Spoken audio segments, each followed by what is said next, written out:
उत्तर प्रदेश के समाजवादी पार्टी के राष्ट्रीय अध्यक्ष अखिलेश यादव जी।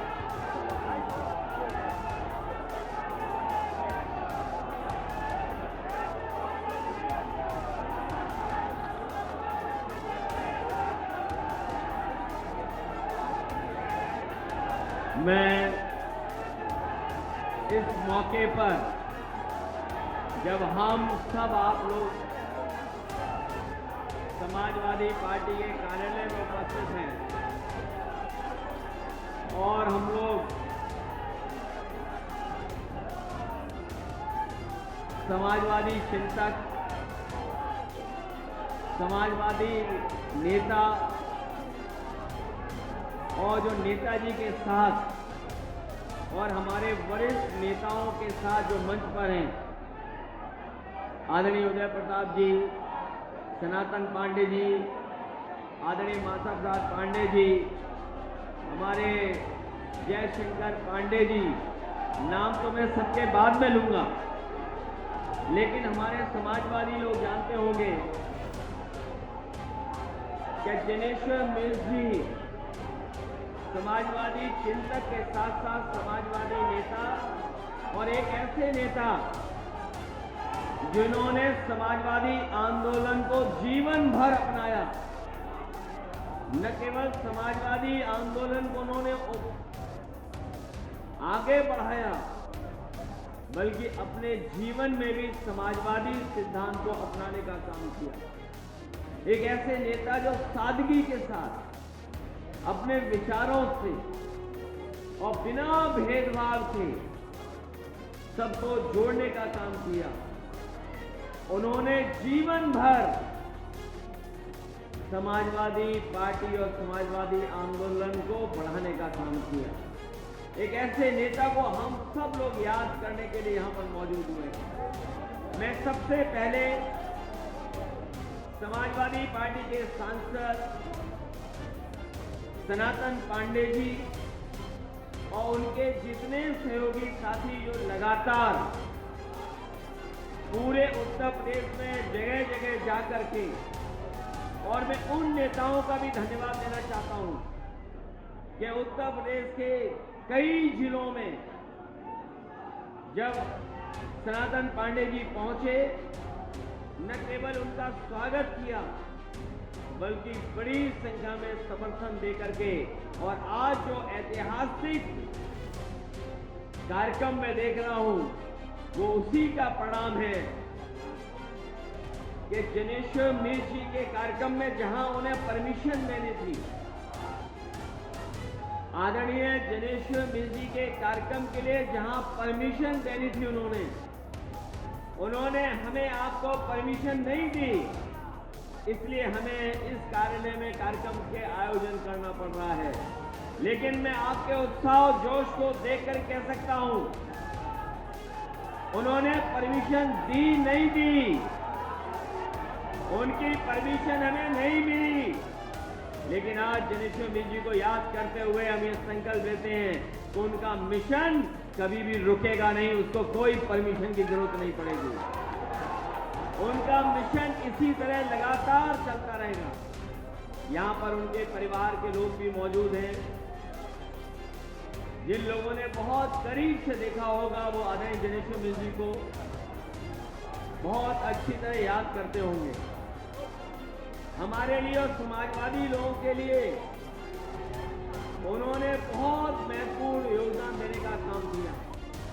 और मैं व्यक्तिगत रूप से कह सकता हूं, कई बार हम लोगों से पूछते हैं कि जहां पर लोहिया पार्क और छोटे लोहिया का पार्क है, और अगर याद होगा साथियों को, जिस समय जनेश्वर मिश्र जी के नाम पर पार्क बना तो उसके उद्घाटन में मैंने कहा था कि डॉक्टर राम मनोहर लोहिया जी के नाम पर जो लोहिया पार्क वो छोटा है, लेकिन छोटे लोहिया जी के नाम पर जो पार्क बना है वो देश का सबसे बड़ा पार्क बन करके आया है।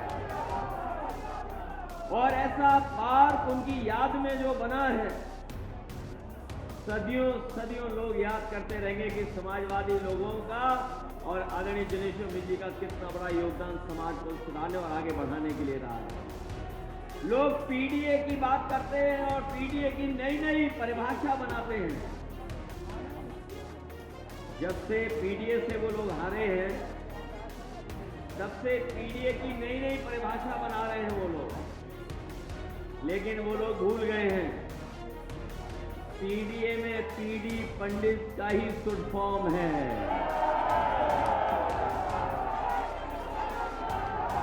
जो लोग पीडीए की परिभाषा समय समय पर दूसरी बनाते हैं,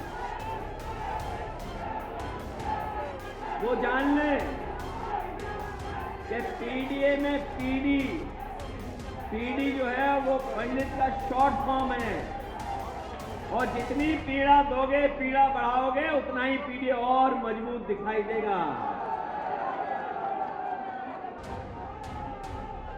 और हमने कई प्रदेश के उदाहरण देखे जहां पर हमारे तमाम लोगों को प्रताड़ना की है, सरकार ने प्रताड़ित किया है, पीड़ा दी है। और ये प्रताड़ना इतनी दी है जिसकी आप कल्पना नहीं कर सकते हैं। और बहुत से लोगों को बहुत सी घटनाएं पता होंगी। याद होगा जब गाड़ी पलटाई गई थी, और मैंने उस समय कहा था कि ये गाड़ी नहीं पलटाई गई है, सरकार ने अपनी सरकार पलटने से बचा ली है। सरकार पलट जाती अगर सच्चाई सामने आ जाती। वो गाड़ी नहीं पलटाई गई थी। जो हमारे साथी ये सामने खड़े हैं वो जानते होंगे, संतोष जी, कि क्या कारण था कि गाड़ी पलटा दी गई। और मैं आज भी कहता हूं कि जब कभी सैटेलाइट की इमेजें निकाली जाएंगी, ये जो नई पीढ़ी के लोग हैं, जो नए जमाने के लोग हैं, नई चीजों को जब समझते हैं वो जानते होंगे कि जिस समय सैटेलाइट इमेज निकाली जाएंगी, उस समय पता लग जाएगा कि गाड़ी किसने पलटाई है। और न केवल गाड़ी इन्होंने पलटाई, हमारे साथी याद दिला रहे थे कि सुल्तानपुर में एक आपके समाज के बहुत प्रतिष्ठित व्यक्ति को किस तरीके से इन्होंने मारा था। इन्होंने लाठी डंडों से नहीं मारा था। जिनको घटना पता होगी उन्हें पता होगा कि ड्रिल से मारा गया था, जिससे छेद किया जाता है। न केवल ड्रिल से मारा, बल्कि आप जानते होंगे एक साथी केवल न्याय के लिए गया था थाने पर, बस्ती और संतकबीर नगर में उसको पुलिस के लोगों ने मार मार करके उसकी जान ले ली थी। ये हमें और हमारे साथियों को तो मार ही रहे थे, लेकिन अब तो ब्राह्मण समाज के पीछे भी पड़ गए ये सरकार के लोग। ये हमारे जो सबसे पहले पीडीए है, जो पी है, उन्हीं के पीछे पड़ गए हैं। और वो जो कहावत है गोरखपुर में, हाथा नहीं भाता, पता नहीं क्या कारण है तो उन्हें हाथा नहीं भाता। और एक साथी कह रहे थे कि कोई डीसीएम है जो लखनऊ में बैठे हुए हैं, बिना बरसात के छाता लगाए थे और बिना मन के, बिना किसी प्रेम के किसी को संग लिए थे। उनके बारे में कह रहे थे कि उनको कोई गार्ड भी नहीं सुनता है। खड़े रहने तो कोई बात नहीं, खड़े रहने तो खड़े रहने। उनकी कोई गार्ड भी नहीं सुनता है। जो लोग सच्चाई जानते होंगे, जो लोग सच्चाई जानते होंगे वो ये जरूर जानते होंगे कि गार्ड की बात गार्ड कैसे सुनेगा। कोई गार्ड की बात गार्ड कैसे सुनेगा। इन बातों को हम इसलिए नहीं कहना चाहते हैं क्योंकि सबसे बड़ा महत्वपूर्ण विभाग उनके पास है। बताओ आज हालत क्या है स्वास्थ्य विभाग की। आज स्वास्थ्य विभाग को इलाज की जरूरत है, दवाई की जरूरत है, इतना बर्बाद कर दिया है। केवल यही घटनाएं नहीं, यहां पर मंच पे जितने लोग बैठे, हमारे सामने जितने लोग हैं, इसमें बहुत सारे लोग जानते होंगे कि वो शंकराचार्य कभी नहीं बन सकते हैं। अगर हम कितनी भी डिग्री हासिल कर लें, कोई भी पढ़ाई कर लें, हम लोग शंकराचार्य नहीं बन सकते हैं। और हमारे सनातन धर्म के और हिंदू धर्म के सबसे प्रतिष्ठित स्थान अगर कोई माना जाता है तो वो शंकराचार्य जी का स्थान माना जाता है। और आपको याद होगा जिस पावन स्थल पर जो उनका पौराणिक अधिकार रहा है, जो परंपराओं के महत्व को बढ़ाता है, कुंभ के आयोजन में केवल वो सच जानना चाहते थे, लेकिन सरकार ने उन्हें स्नान नहीं करने दिया, त्रिवेणी में स्नान नहीं करने दिया। बताओ इतिहास में कहीं ऐसा उदाहरण हो कि किसी सरकार ने शंकराचार्य जी को रोका हो? अगर एक उदाहरण हो तो हमें बता दो आप। इतिहास में भारत की धरती पर अगर एक भी उदाहरण हो कि जहां पर हमारे पूजनीय शंकराचार्य जी को स्नान करने से रोका गया हो, त्रिवेणी में स्नान नहीं कर सकते, उन्हें धरना देना पड़ा। उन्होंने अपनी मांग रखी थी, मांगों को नहीं माना और उन्हें धरना देना पड़ा, लेकिन धरने के बावजूद उनकी कोई सुनवाई नहीं हुई। जो हमारा सबसे बड़ा आत्मसम्मान होता है, जो एक ब्राह्मण समाज के लिए सबसे प्रतिष्ठित चीज है, धार्मिक चीज है, उन बटकों के साथ कितना अपमान इस सरकार ने किया वो कोई भूल नहीं सकता है। बटकों के साथ जो अपमान किया और पूजनीय शंकराचार्य जी को डराने के लिए उन पे कौन सा मुकदमा लगाया था? पॉस्को वाला लगाया था, झूठा मुकदमा। कौन सा मुकदमा लगाया था? झूठा पॉस्को वाला। लेकिन हमें खुशी इस बात की कि पूजनीय शंकराचार्य झुके नहीं और वो अपनी मांगों को लेकर के डटे रहे। बाद में पूरे प्रदेश में भी जगह जगह गए। हमें खुशी है कि समाजवादियों ने बड़े पैमाने पर उनका सम्मान करने का काम किया। यहाँ जितने लोग मौजूद हैं वो किसी न किसी रूप में उनके साथ खड़े दिखाई दिए। और एक कहानी नहीं है, एक कहानी नहीं है, न जाने कितनी कहानियां हैं, कितने उदाहरण हैं। ऐसा कभी किसी सरकार में नहीं हुआ होगा, इतना अपमानित महसूस नहीं किया हुआ किसी ने।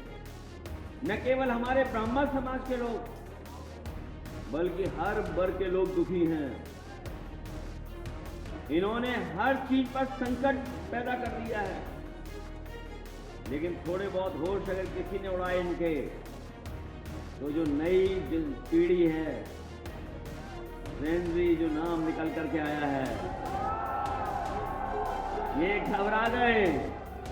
जो नकारात्मक राजनीति करते थे, दूसरों को बदनाम करने के लिए काम करते थे, जो लोग दिन प्रतिदिन दूसरों को बदनाम करने के लिए मीडिया का साथ लेते थे, बड़े बड़े अखबारों का साथ लेते थे, बड़े बड़े कैमरों का साथ लेते थे। लेकिन हमें खुशी है कि मेन स्ट्रीम मीडिया तो सरकार के साथ दिखाई दे रहा था, लेकिन मेन स्ट्रीट जो सड़क पर हमारा जर्नलिस्ट है, जो मेन स्ट्रीम मीडिया था, उसका मुकाबला करने किसी ने किया तो हमारे मेन स्ट्रीट मीडिया ने मुकाबला किया और अंतर्गतवाद मेन स्ट्रीम मीडिया को पीछे हटना पड़ा। जो नकारात्मक राजनीति करते थे उनके पाप का घड़ा भर गया था, और जब घड़ा फूटा तो बताओ कैसे मीम्स निकल करके आए हैं। ऐसे मीम्स निकले जो कोई समझ नहीं सकता था, वो नई पीढ़ी के लोग ही समझ सकते थे। ये दूसरों पे आरोप लगाते थे कुछ कुछ, लेकिन हमें खुशी है कि युवाओं ने उन्हें सबक सिखा दिया है। और अभी चुनाव में जब वोट पड़ेगा उस समय पता लगेगा कि इनके खिलाफ कितना मतदान होने जा रहा है। केवल ये लोग हर चीज से घबरा जाते हैं। यहां तो मैं अपने तमाम साथियों का धन्यवाद देंगे और विशेष हम अवलेश जी का धन्यवाद देंगे, अवलेश जी का, जो लोग जनेश्वर मिर्जी से मिलने जाते रहे होंगे उस समय उनके जन्मदिन के अवसर पर, उस समय उन्हें बलिया की पूड़ी और बलिया का खाना खाने को मिलता था। वो जो भी कार्यकर्ता नेता आते थे उनका सम्मान अपने जन्मदिन पर बलिया का भोजन करा के करते थे। मैं अवलेश जी का विशेष धन्यवाद दूंगा कि आज जब जनेश्वर मिर्जी का इतना बड़ा कार्यक्रम हो रहा है, सभी के भोजन के इंतजाम अगर किसी ने किया है तो हमारे अवलेश सिंह जी का मैं उनका बहुत बहुत धन्यवाद और आभार प्रकट करता हूं। यहाँ खाने पर कोई नोटिस नहीं मिलेगा, लेकिन बाटी चोखा अगर खा लिया विधायकों ने तो सोचो सरकार से नोटिस मिल गया था उन्हें। जब बाटी चोखा खाया था उनको तो जानते होंगे उन्हें नोटिस मिल गया था। और कभी कभी कैसे अपमानित करते हैं। आज सुना है कि कोई क्वेश्चन पेपर आया जिसमें अंग्रेजी में न जाने कितने गलत क्वेश्चन पूछ लिए। 100 कुछ क्वेश्चन थे, 135 में गलत कितने पूछे अंग्रेजी में? बताओ, क्वेश्चन पेपर में ये पहली बार नहीं हो रहा है। यही जिनको हाथा नहीं भाता उन्होंने कभी क्वेश्चन पूछा था कि अवसरवादी कौन होता है, याद है कि नहीं याद है? न केवल अवसरवादी पूछा था बल्कि इन्होंने एक फिल्म भी रिलीज कराई थी, याद है कि नहीं याद? एक फिल्म रिलीज कराई थी। धुरंधर तो हम लोगों के लिए बनवाई उन्होंने, लेकिन हम कहना चाहते हैं जिन्होंने धुरंधर में जो नोटबंदी की बात कही है, जब कभी भी सरकार बनेगी तो ऐसे लोगों के खिलाफ भी हम लोग जांच करने का काम करेंगे। और उन्होंने कौन सी फिल्म बनाई थी, अब आपको याद है कि नहीं याद है? समाजवादियों ने तो बनवाई थी एक फिल्म, जिन्होंने बनाई फिल्म वो हमें छोड़ के चले गए। उस फिल्म को हम लोगों ने सब्सिडी दी थी। उस फिल्म का नाम था पंडित जी ब्याह कब हुई। लेकिन इन्होंने बताओ कौन सी फिल्म बनाई थी अभी? बताओ, हम लोग तो बोल भी नहीं सकते कि क्या नाम रखा था फिल्म का। ये किसने रखा था नाम? ये जो गद्दी पे बैठे लोग हैं, जो सोचो कैमरे के सामने क्या क्या बोल सकते हैं। एक पीड़ित मां के सामने कैसे क्या कहते हैं कि भाषण मत दो। याद है कि नहीं याद आपको? एक पीड़ित मां जब अपने दुख को कहने गई सरकार से, तो सरकार ने कहा कि बताओ हमें भाषण दोगी तो? जो कैमरे के सामने ये बोल सकते हैं, वो बताओ कैमरे के पीछे क्या कैसे बोलते होंगे, क्या व्यवहार करते होंगे। और वो तो याद होगा, एक गोरखपुर के प्रचार और शिक्षक, हमारे राष्ट्रीय अध्यक्ष जो हैं शिक्षा सभा के, वो जानते होंगे, या गोरखपुर के लोग जानते होंगे, एक गुरुजी के साथ व्यवहार क्या किया था सरकार के मुखिया ने, और किस भाषा से अपमानित किया था। और यही नहीं, अभी तो थोड़ा सुधार आ गया है उनमें। अगर कभी मिलने जाओगे उनसे तो वो पूछेंगे कि नहा के आए हो कि नहीं नहा के आए हो। कुशीनगर के हमारे लोग जानते होंगे, जब मिलने गए उनसे लोग, तो सरकार ने पहले साबुन से नहलवाया था, तब जाकर के वो बेचारे मिल पाए। मैं ये बात इसलिए बोल रहा हूं कि अभी लड़ाई बहुत बड़ी है, लंबी लड़ाई है। समाजवादी पार्टी कभी किसी के साथ भेदभाव नहीं करती है। और मैं आज साथियों की जब तख्तियां देख रहा था, मैं तख्ती पे तस्वीर देख रहा था, और तख्ती पे जो तस्वीर दिखाई दे रही थी, अभी कुछ दिन पहले हमने आपने सबने मिलकर के जो अंतर्राष्ट्रीय मित्रता दिवस मनाया था, एक मित्रता दिवस मना था। अभी कुछ दिन पहले व्हाट्सएप पे सबसे ज्यादा तस्वीर अगर कोई चली है तो जो हमारे साथी अभी तख्ती पर तस्वीर लगा के लाए थे, ये कोई दोस्ती आज की नहीं है। भगवान कृष्ण और सुदामा की दोस्ती आज की नहीं है। बताओ कितने हजार साल पुरानी है, किस युग की है दोस्ती?